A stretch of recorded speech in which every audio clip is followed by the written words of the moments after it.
सकल सोच करी राम नहावा,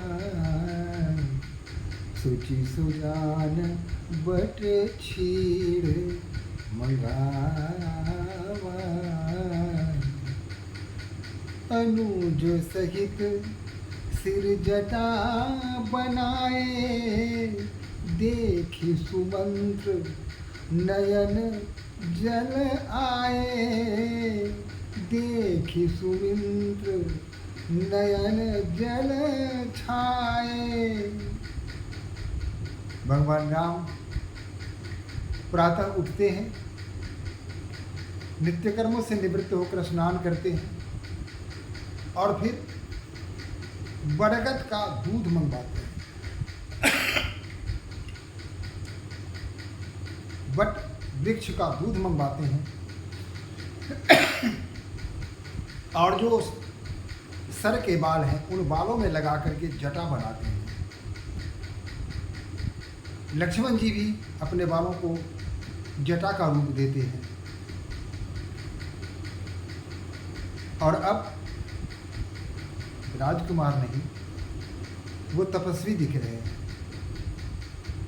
सुमंत जब इस दृश्य को देखते हैं तो उनके मन में हाहाकार कर उठता है, विचलित हो उठते हैं, व्याकुल हो उठते हैं।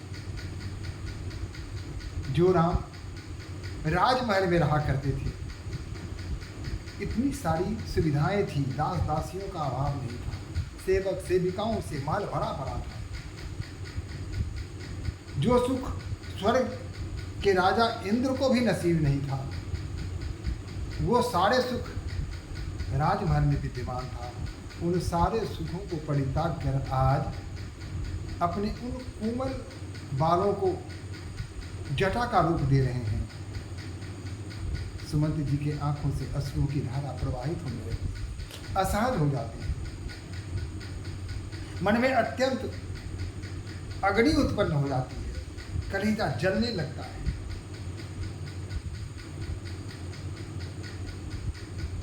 राम जी को हाथ जोड़ के कहते हैं कि अब मैं, महाराज ने जो आपके लिए कहे थे, मैं आपके समक्ष उसे कहना चाहता हूँ। राजा ने मुझसे कहा था कि तुम रथ ले जाओ, राम लक्ष्मण और जानकी को रथ पर बिठाकर गंगा किनारे ले जाना, वनों में घुमा देना, स्नान आदि करके पूजा पाठ करके वहां से उन्हें वापस ले आना। अतः मैं आपसे प्रार्थना करता हूं कि आप इसी रथ से वापस चलें। नृपु जस कहु गोसाई, जस करही करी बलि सोई, करी बिनती पायह परयु, दिन बाल जिमिरोई। और इस प्रकार कह के जैसे एक बालक रोता है, उसी तरह सुमंत जी भी रोना प्रारंभ कर देते हैं। बालकों की तरह रोना प्रारंभ करते हैं। तात कृपा करी कीजिए सोई, जाते अवध अनाथ न होई। कहा कि हे राम, आप वही काम कीजिए जिससे अवध अनाथ न हो। मंत्री ही राम उठाई प्रबोधा, ताव धर्म मत तुम सब शोधा। भगवान राम ने सुमंत उनके चरणों पर गिर गए थे, बालकों की तरह रोने लगे थे। भगवान राम ने उन्हें उठाया और अपने सीने से लगा दिया। कहा, दधीच हरिचंद्र नरेशा, सहे धर्म हित कोटि कलेसा। रंति देव बलि भूप सुजाना, धर्म धरे सही संकट नाना। भगवान राम ने कहा, हे सुमंत जी, शिवी, दधीच, हरिश्चंद्र, ऐसे ऐसे बड़े बड़े राजा जिन्होंने कोटि कष्ट सहे, दुख सहे, क्लेश सहे, लेकिन धर्म का परित्याग नहीं किया। रतिदेव, बलि, राजा बलि जैसे भूप, इन्होंने भी धर्म को धारण किया, नाना प्रकार के कष्ट भोगे, धर्म का साथ नहीं छोड़ा। धर्म न दूसर सत्य समाना, आगम निगम पुराण बखाना। कहा कि धर्म से दूसरा कोई सत्य नहीं होता। अगम, आगम, पुराण, वेद, ये सब इसका वर्णन किया है, इसके संबंध में बताया है। मैं सो धर्म सुलभ करि पावा, तजे तिहुपुर अपुजस छावा। और जो धर्म मुझे सहज ही प्राप्त हो गया है, मुझे कोई उद्यम करना नहीं पड़ा है सुमंत जी, मुझे इस धर्म धारण करने के लिए किसी प्रकार का उद्यम करने की आवश्यकता नहीं पड़ी, मुझे सहज रूप से यह प्राप्त हो गया है और अब इसे मैं छोड़ दूं, यह कैसे हो सकता है? अगर मैं इसे त्याग देता हूं तो तीनों लोक में मेरा अपयश होगा, अतः मैं चाह के भी इस धर्म को नहीं छोड़ सकता। संभावित कह अपयश लाहू, मरण कोटि सब दारुण दाहू। तुम सनतात बहुत का कहूँ, दिए उतरू फिर पातक रहूं। कहा कि धर्म को त्याग कर भला कोई अपयश ले सकता है? 100 मरण के समान दुखदायी होता है धर्म का त्याग। हे सुमंत जी, आप तो स्वयं बुद्धिमान हैं, समझदार हैं, धर्म के ज्ञाता हैं।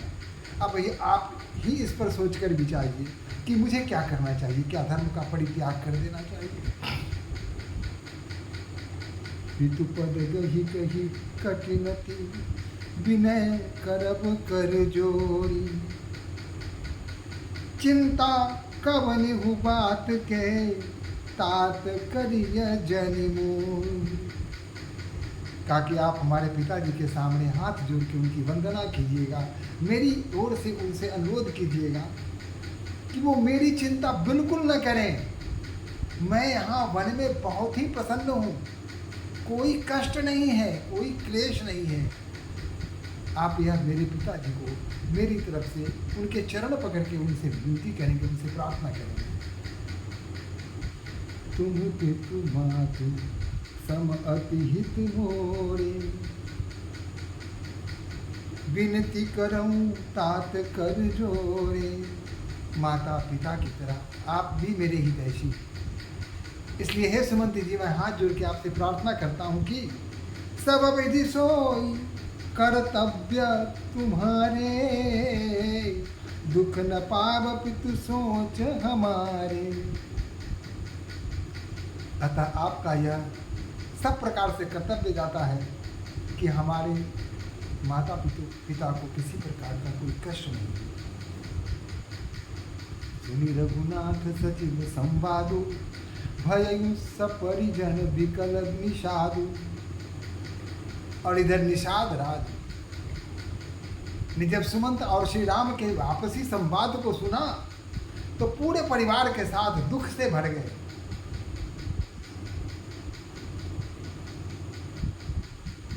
ऐसी स्थिति में लखन जी ने कुछ कटुवाणी कह दी है।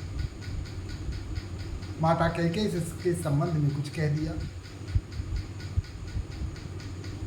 प्रभु बर जे बर अनुचित जानी, पुनि कछु लखन कही कटुवाणी। लखन ने कुछ कटुवाणी कहे, भगवान राम ने मना कर दिया, नहीं लखन ऐसा नहीं करते। सकुचि राम निज शपथ देवाई, लखन संदेश कह जन जाई। हाथ जोड़ करके राम जी ने संकोच के साथ सचिव सुमंत जी से प्रार्थना की कि लखन ने जो कुछ भी कहा है, आपको मेरी शपथ, आप इसका उल्लेख वहां नहीं करेंगे, आप किसी को नहीं बताएंगे। कह सुमंत्र पुनि भूप संदेशु, सही न सकहि सिय विपन कलेसु। और अब सुमंत जी ने राजा दशरथ के दूसरे संदेश को कहा कि राजा ने कहा है कि सिया, हमारी जानकी वन के जो दूसरा क्लेश हैं, इतने सारे कष्ट वहां हैं, उसको सह नहीं सकेगी, उसकी सहन शक्ति से बाहर है, इतनी कोमल है, कैसे सहेगी। जेहि विधि अबध आव फिर सिया, सोई रघुवीर तुम ही करनिया। न तरु निपट अवलंब विहीना, मैं न जियब जिमि जल बिनु मीना। रघुपति अगर नहीं मानते हैं तो कम से कम माता जानकी को, तुम हमारी वधू जानकी को तुम वापस लाने का प्रयास करना। अगर वह नहीं आई तो जिस प्रकार मछली जल से बाहर निकलने के बाद तड़प तड़प के अपना प्राण त्याग देती है, मैं भी उसी प्रकार अपना प्राण त्याग दूंगा। इस बात को तुम जान लो। मई के ससुर सकल सुख जब ही, जहाँ मनुमान तह तब रखी सुखे नसिया, जब लगी विपत्ति बिहान। यहाँ रहेगी जानकी तो जब उसकी इच्छा होगी अपने मायके जनकपुर चली जाएगी, वहाँ सारे सुख सुविधा की व्यवस्था है, वहाँ उसका मन लग जाएगा। कभी वहाँ रहेगी तो कभी ससुराल में अयोध्या आ जाएगी, और इस प्रकार आते जाते ये जो विपत्ति के काल हैं ये अपने आप समाप्त हो जाएंगे। बिनती भूख किन्हीं जही भांति, आरती प्रीत न सो कही जाती। पितु संदेश सुनु कृपा निधाना, सियहि दिन सिख कोटि विधाना।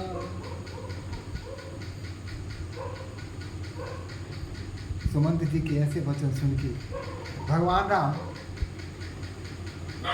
जानकी की ओर देखते हैं और उन्हें विविध भांति समझाते हैं, हर प्रकार से उपमा देकर समझाने का प्रयास करते हैं कि सीता आप चली जाइए। सास ससुर गुरु प्रिय परिवारु, फिरहु न सब तब मिटय खमारु। सुनि पति वचन कहती वै देगी, सुनहु प्राण प्रिय परम सरेगी। भगवान राम ने कहा कि वहाँ सास हैं, ससुर हैं, पिता हैं, माता हैं, पूरा परिवार है, उनके बीच आप रहेंगी तो आपका मन बहल जाएगा, आसानी से आपके दिल कट जाएंगे। माता सीता ने जब यह बात सुनी तो उन्होंने अत्यंत कोमल शब्द में उत्तर दिया। भगवान राम को कहा कि हे प्राण प्रिय, हे प्राणनाथ, सुनिए, प्रभु करुणामय परम विवेकी, तनु तजि रहित छाह किम की। प्रभा जाई कह भानु बिहाई, कह चंद्रिका चंद्र तजि जाई। प्राणनाथ, अब आप ही बताइए, शरीर के बिना छाया कैसे बन सकती है? कल्पना नहीं की जा सकती। छाया तभी बनेगी जब शरीर होगा। सूर्य से अगर उसकी किरणों को छीन लिया जाए तो सूर्य क्या रह पाएगा? क्या किरण रह पाएगी? सूर्य के बिना किरण का कोई औचित्य नहीं, कोई अस्तित्व नहीं। चंद्रमा से अगर उसकी चांदनी छीन ली जाए तो कैसा लगेगा? चांदनी कैसे रहेगी? बिना चंद्रमा से चांदनी की क्या कल्पना की जा सकती है? बिना सूर्य से क्या किरण की कल्पना की जा सकती है? बिना देह से छाया की कल्पना की जा सकती है?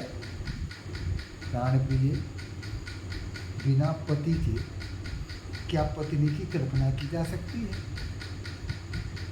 आपके बिना तो मेरा कोई उचित औचित्य ही नहीं है, अस्तित्व ही नहीं है। आपसे ही मेरा अस्तित्व है। अतः पति प्रेम में विनय सुनाई, कहत सचिव सन गिरा सुहाई। श्री राम जी को यह कह के माता सीता सुमंत जी की ओर मुखाबित होती हैं और कहती हैं अत्यंत मधुर शब्दों में, तुम पितु ससुर सरिस हितकारी। हे सुमंत जी, आप मेरे पति और ससुर पिता के समान ही हितकारी हैं, मेरे लिए शुभ सोचने वाले हैं, मेरे लिए मंगल कामना करने वाले हैं। उतरु देवु फिर अनुचित भारी। हो सकता है मेरे उत्तर में थोड़ी सी कटुता आ जाए, आप इसे अन्यथा न लेंगे, अपने मन पर नहीं लेंगे, अन्यथा नहीं लेंगे। आरती बस सन्मुख भयगु विदगुण मानवतात, आर जतुष पद कमल बिनुवादी जग लगिनाथ। पितु वैभव विलासमय दीठा, नृप मणि मुकुट मिलित पद पीठा। अपने पिता की उनकी महानता इसके संबंध में पूरी तरह मैं जानती हूँ। बड़े बड़े राजा महाराजा उनके सामने अपना मुकुट रख दिया करते थे, उनके चरणों पर शीश झुका दिया करते थे। ऐसे प्रतापी राजा हमारे पिता हैं। यही नहीं, सुख निधान यस पितृगृह मोरे। हमारे पिता के घर तो सुख का भंडार है, खजाना है। पिय विहीन मन भाव न मोरे। लेकिन अपने पति के बिना ये सब मेरे किसी काम का नहीं। इन सब चीजों के प्रति मेरे हृदय में किसी प्रकार की रति का भाव नहीं है, प्रेम भाव नहीं है। पति है तो सब कुछ है, पति नहीं तो कुछ नहीं।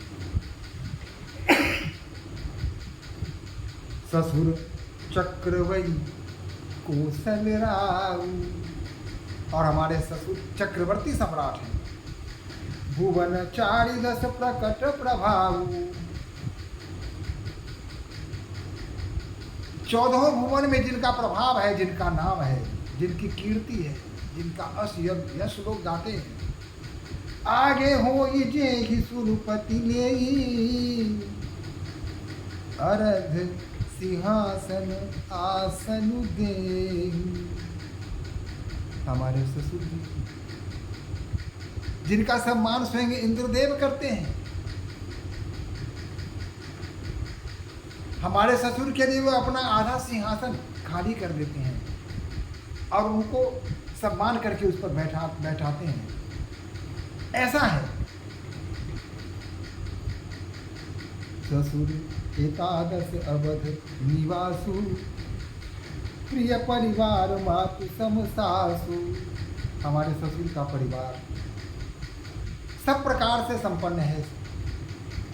हमारी सासू माँ है, उन सबों का वात्सल्य में प्रेम मेरे पास है, मेरे साथ है, सब कुछ है। बिनु रघुपद पद पदुम परागा, मोहि के सपने हु सुखद न लागा। लेकिन ये सारी सुख सब मेरे लिए व्यर्थ हैं यदि रघुपति के चरणों का की जो धूल है वह पराग, कमल रूपी पराग को जब तक मैं स्पर्श न कर दूँ तब तक सब कुछ मेरे लिए धूली है, मेरे लिए सब निरर्थक हैं। अगम पंथ वन भूमि पहाड़ा, करिके हरिसर सरित अपारा, कोल किरात कुरंग विहंगा, मोहि सब सुखद प्राणपति संगा। कहा कि पंथ ये जो मास्ते अगम हैं, निरुई हैं, दुर्गम है, ये बड़े बड़े ऊंचे ऊंचे पहाड़ हैं जहां सिंह हैं, बाघ हैं, हाथी हैं, हिंस्र पशु हैं, तालाब है, नदियां हैं, कोल है, किरात हैं, जहां हिरण हैं। मेरे प्राणपति अगर यहाँ हैं तो ये सब मेरे अपने प्रिय हैं। अगर पति नहीं है तो कुछ नहीं है। सास ससुर सन मोरी हुती, विनय करब परिपान, मोर सोच जानी करिय, कछु मैं बन सुख सुभान।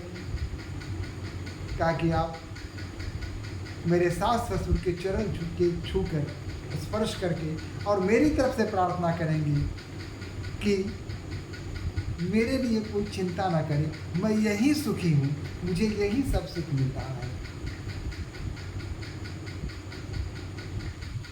सुनि सुमंत सिर शीतल वाणी, भयउ विकल जनु फनि मनिहारी। सीता माता की शीतल शांत वचन सुनकर सुमंत जी शीतल नहीं होती। ऐसा लगता है जैसे सर्प का मणि खो गया हो, और जो सर्प की स्थिति होती है वही स्थिति सुमंत जी की होती है। नयन सूझ नहीं सुनत न काना, कही न सकही कछु अति अपुलाना। न आंखों से कुछ दिख रहा है और न कानों से कुछ सुनाई दे रहा है, और मन में व्याकुलता भरी हुई है। राम प्रमोद किन्ने बहुभांति, तदपि होती नहीं शीतल छाती। जतन अनेक सात हित किन्हे, उचित उत्तर रघुनंदन दीन्हे। फिर भी सुमंत जी ने अपनी तरफ से खूब प्रयास किया कि किसी भी तरह बात बन जाए और राम लौट चले अयोध्या की ओर। राम नहीं तो कम से कम जानकी तो लौट चले। लेकिन भगवान राम ने उनके सभी प्रश्नों के उचित जवाब दिए। जवाब तो बड़ा सुंदर था, उत्तर तो बिल्कुल अनुकूल था, लेकिन उस अनुकूल उत्तर से भी सुमंत जी प्रसन्न कहाँ थे? प्रसन्न नहीं थे।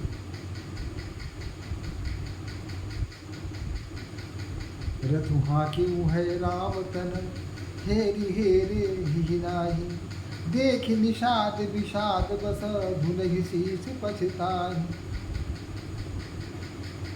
सब प्रकार से प्रयास करने के पश्चात भी भगवान श्री राम अयोध्या लौटने को तैयार नहीं हुए। तो विवश होकर सुमंत जी ने रथ तैयार किया और रथ पर बैठ करके अयोध्या के वापस मोड़ने लगे, तो जो घोड़े थे वो हिनहिना के राम की तरफ देख रहे थे। बार बार भगवान राम की ओर देखते और हिनहिना करके आगे बढ़ने से मना कर रहे थे। इस स्थिति को जब निषाद और उसके परिवार ने देखा तो पूरा मन उनका विषाद से भर गया।